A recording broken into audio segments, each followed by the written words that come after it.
So I decided that as long as it's snowing outside, I keep my right to keep my head. Welcome to my multidimensional living room. I'll be painting energies. If something speaks to you and helps you orient yourself and navigate your life, then that's great. And if it doesn't, then it's from somebody else. I'm kind of speeding up here because I had this box of black paint that I had to check if it's working, and it does. So I tapped into it already.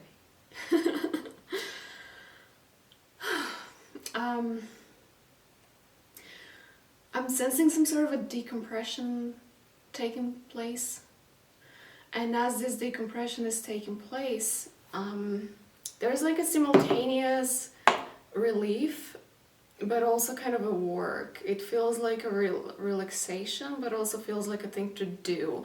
It's like it feels good to breathe and breathe deeply and exhale, but at the same time the breathing in itself feels like something that you're doing. And there are things that are kind of releasing as we speak. It's just like as you breathe, like some things are really just like not clicking for you. Sorry for that term if it's corny, but that's what is coming. But at the same time, simultaneously, like something new is taking place, and it's kind of like an active state of breathe in, breathe out, in all possible directions, like up, down, left and right, and around. And it kind of like restructures the inner structure of you, and it makes it possible to see something that used to be in a function of an illusion of some sort. Not an evil illusion, it's not like a lie of some sort, it was just like a matter of perception. And it was there, and you kind of, maybe it was like even for a very long time, like right in front of you, and you were seeing it on a daily basis for like a prolonged period of time, and you didn't really see it properly. Like now, thanks to this like inner restriction, now you finally see what that is, or you see aspects of it that you didn't see previously. It's kind of a situation of like being on a concert in the same, like being like in the same concert venue and going on like multiple concerts and standing always in one particular spot. Like that's your spot, you're not moving from there. Like everybody knows like this is your spot, nobody stands there instead of you. And you keep complaining about the quality of sound all the time, but you keep going on concerts because you want to be there. And now finally something shifted and changed, and you had to move to another position, and then you realize that actually the sound quality is really not a problem of that venue. It was that particular spot where you were standing for a very long time. So it's kind of like exposure, but like inverted exposure. It's not like this mean exposure in terms of like somebody coming and removing the curtain while what's behind the curtain was kind of unprepared to be seen, and then saying something like, look, it was fake all along. It's not that. It's more just that your internal configuration of self now has codes that allow you to see in 4K. Like you have a better quality of seeing what's right in front of you. Better than it used to be up until now. So that's something that I'm picking up on.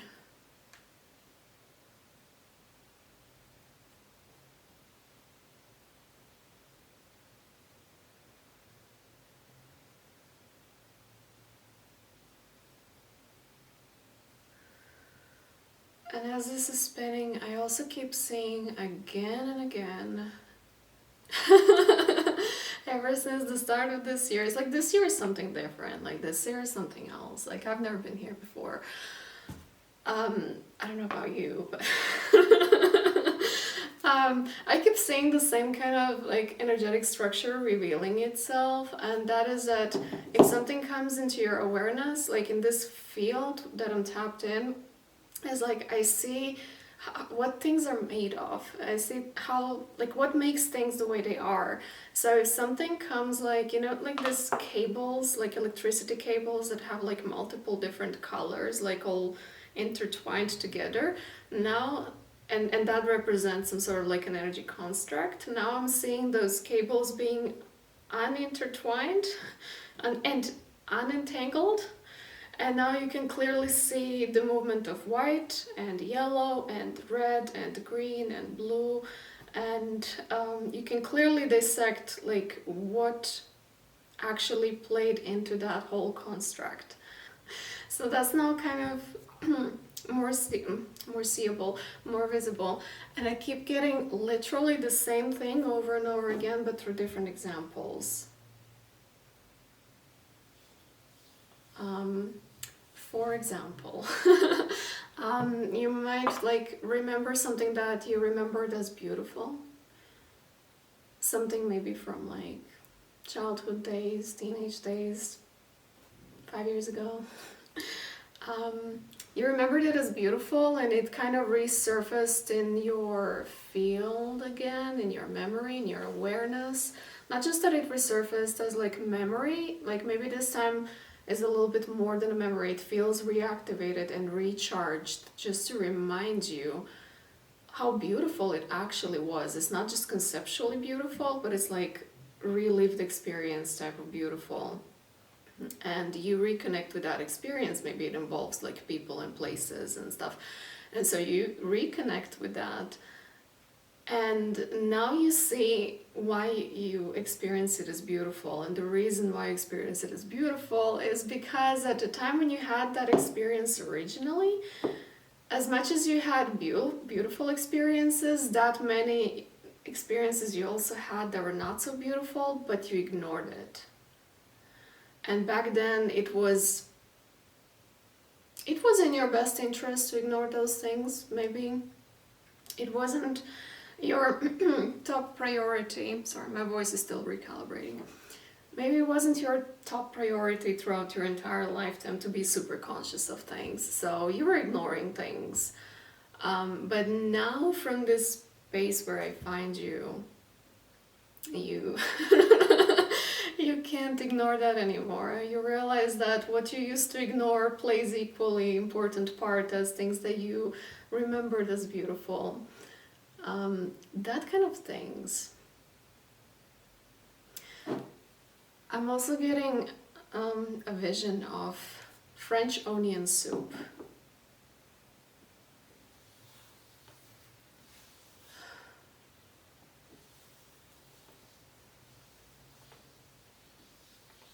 Yeah, it's kind of like an onion. French onion soup being cooked again and again, because the very first time you did it, it was excellent. It was so good that you craved it the next day. And then you try to do it the next day again. But the next day the taste was different. And so you try to figure out what was missing, or what did you add as an ingredient into the soup that you didn't or did yesterday. So you take a note of that, and then the next day you try to do the French onion soup again. And this time you're mindful of the ingredients that you're putting in, and it tastes different again. And so you keep doing it day after day, and you never get sick of French onion soup. In fact, you're actually just getting better and better at doing it. And I'm kind of sensing some sort of like a scientific approach of like trying to recreate the same result by like figuring out like what exactly went inside. But it's not just that it's very like logical and practical, it's also that you implement like a higher level of care, like you really enjoy doing it. It's like you're cooking with your heart. And cooking in this case is a metaphor for how you organize yourself throughout the day. Those ingredients that you put into the soup is kind of a metaphor for the tools, and not just tools, but also constructs of tools or paradigms even, that you can enter deliberately, like pick and choose and be like, what am I gonna do today? This. It's not about what am I gonna do today, it's like through which paradigm am I going to experience my life today. And so you kind of pick and choose more deliberately than ever before. Well, previously I see those paradigms being kind of like, assigned to you whether you like them or not, for a prolonged period of time. So you might have spent like years living through one certain paradigm. For example, you might have spent years playing tennis and you knew how is it to live as a tennis player. But then you stopped and then you started, I don't know, writing books, and then you lived a few years as a writer. And then, I don't know, you started going to some academy, and then you learned how to be a human through being a student. And now all of those things that used to take some prolonged period of time are available to you on a daily basis, where you don't even have to go through the full day through that specific paradigm. It can be just a couple of hours spent within a certain paradigm. And I see picking and choosing of those paradigms as something that gives you pleasure. It's like there's like a certain level of mastery to do that and to find pleasure in it and to find ease, because it doesn't come from some sort of like a desperate space of, oh, I gotta do this in order to achieve this result. No, it's very seamlessly integrated. As I was saying that, it feels like living in a luxury house as an architect, and you are the one who designed the house. So you know exactly why you built the house the way you did, why you picked and chose certain materials and not some others. And you're kind of enjoying the fruits of your own labor without necessarily seeking result, because enjoying just the process of living is a result in and of itself.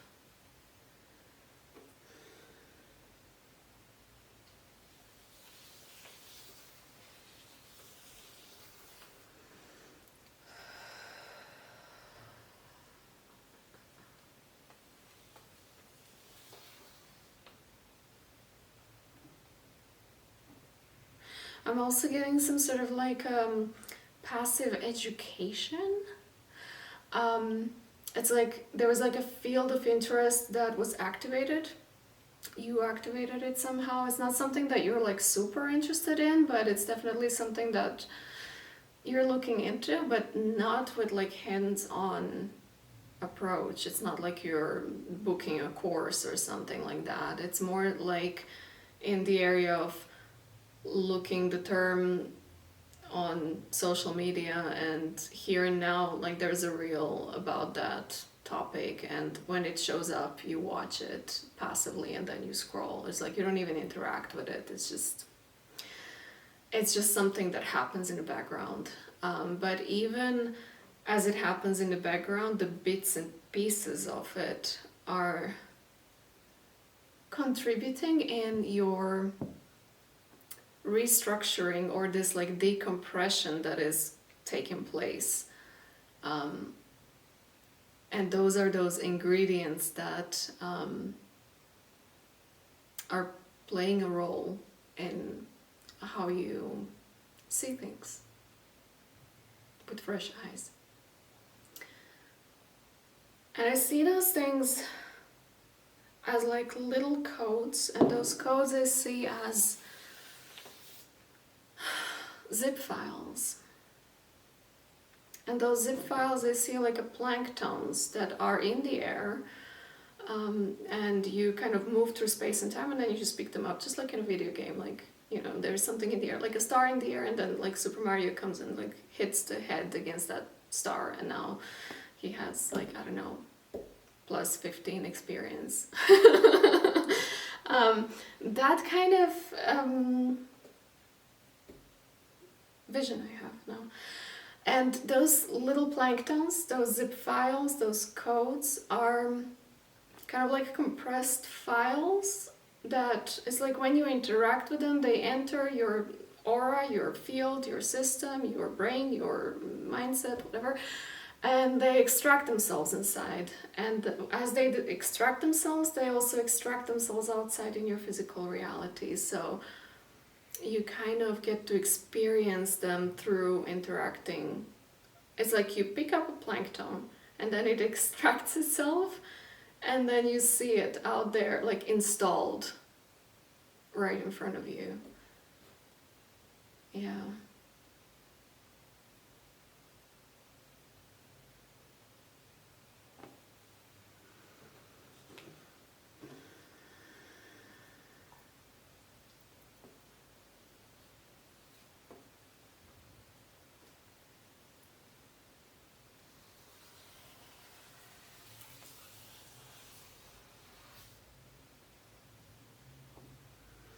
The spaces in between the onion and that middle point also tells me that there was some sort of like an idea, like a creative idea of some sort that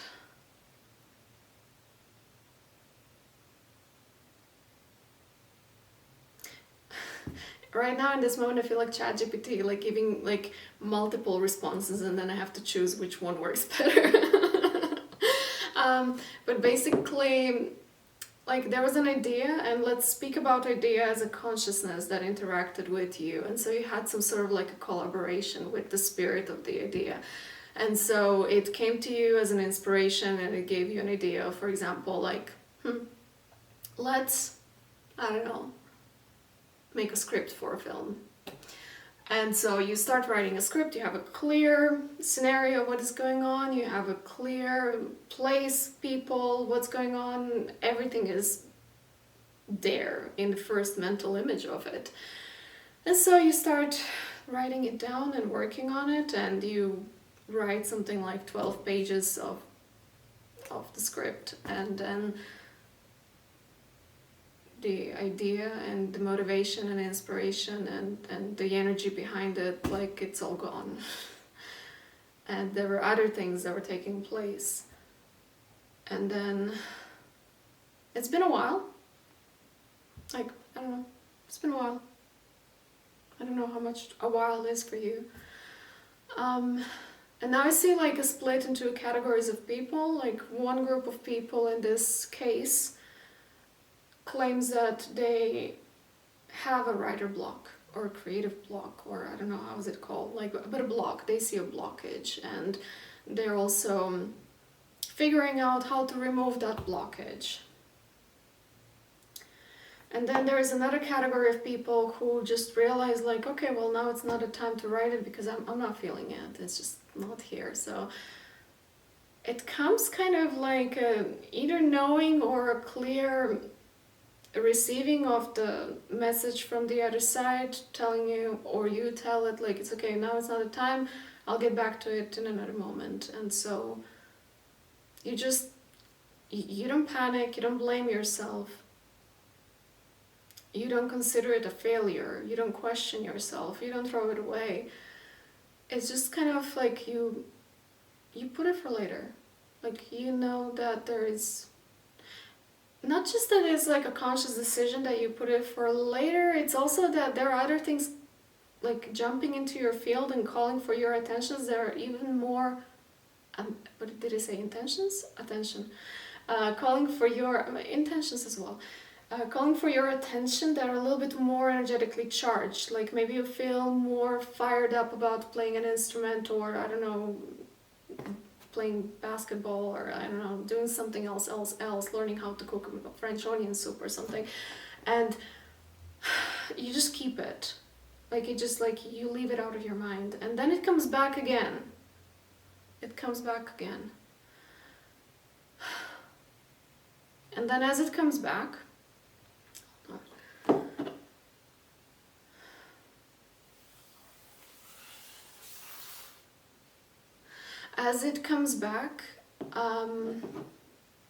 now you see a life in it. It looks like a tree. being cut. I don't know, you can see every year how old is it. And you can count back what happened. So now you see life in it, like the energy is back, the inspiration is back, the motivation is back, and suddenly you go back to your computer and you keep writing, and now everything just kind of flushes through you. There is no such thing as blockage anymore. It's just, you might even feel like all you want to do all day every day is just work on that, because it's just like there's like an influx of energy that just kind of wants to go through you into that script. And then as you keep writing, like even if like you don't necessarily have the whole script in your head, you just like you write the first paragraph and then the second one kind of in your head unlocks itself, and you already know what, like you have like a always very first step in front of you. And even if you don't, sometimes like you might find yourself like not knowing what to write, but then you, I don't know, go in the kitchen, eat a little bit of onion soup, and then come back and suddenly you know it. Because then also you realize that those things that you know that are just flowing through you are made out of all those experiences that you had in between. And all those experiences that you had in between while you were blocked, they were basically those codes of the idea. Like the idea gave you a code, like that consciousness that you interacted with, like imprinted some sort of codes into you. And those codes were then extracting themselves into your physical reality and gave you some sort of like a physical experience. It might be all kind of experiences, like boring ones, weird ones, like normal ones. I don't know, whatever it was, or maybe something super extraordinary happened. I don't know, whatever it was, but like all those experiences were kind of, they were there. You didn't even know that that's actually from the idea that you're working on. You thought that was just a normal life experience. But now as you're writing and you're putting it all together, now you realize that all that experience you can learn from and alchemize into material that you're adding into the script. And so when you're watching from the position of a script, then you see that all of those experiences were kind of planned by your higher self, and that 3, 6, I don't know how much time you went through wasn't really by accident, it wasn't random, it wasn't a blockage. It was supposed to be exactly like that. Yeah.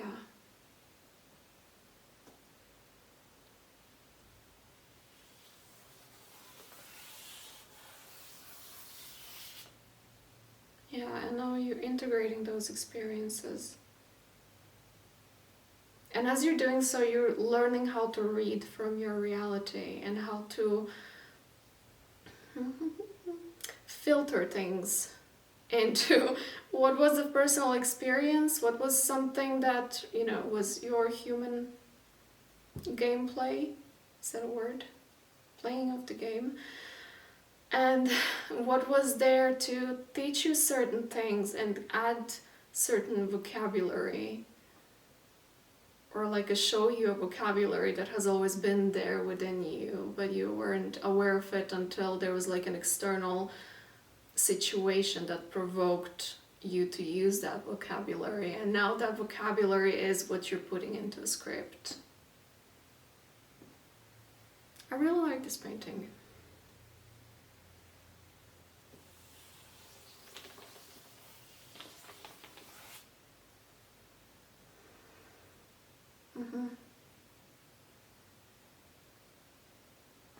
Yeah.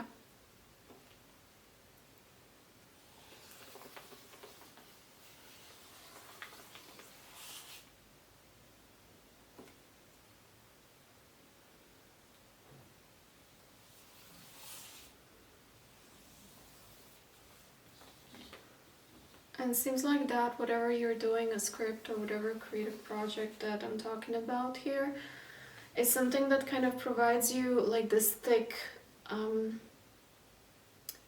what's the name of that? It's like the outside of the tree. How do you call that? It's not a tree skin. You know what I mean? Like the outside of it, it's quite thick, which means that it makes you a little bit, not just that it enriches you creatively, not just that you have like product to offer out there, but it makes you a little bit more mature, and it strengthens you. It provides you more stability, and it just makes you a little bit more, I don't know, like internally protected. Like that which has been in between, like from the start to finish, is kind of protected, and it's safe to grow. I feel like I could make another one. Oh well, for the sake of growth.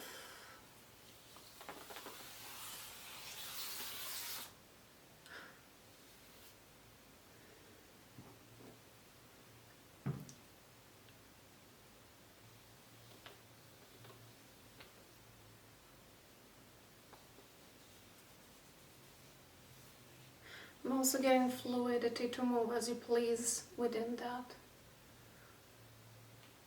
Okay, I'm gonna leave it here. I really like this one. Thank you for being here. If you want your own personal painting, the link is down below in the description. And if you want some kind of like a custom size, big scale paintings, write me an email. Thank you for being here. Ciao.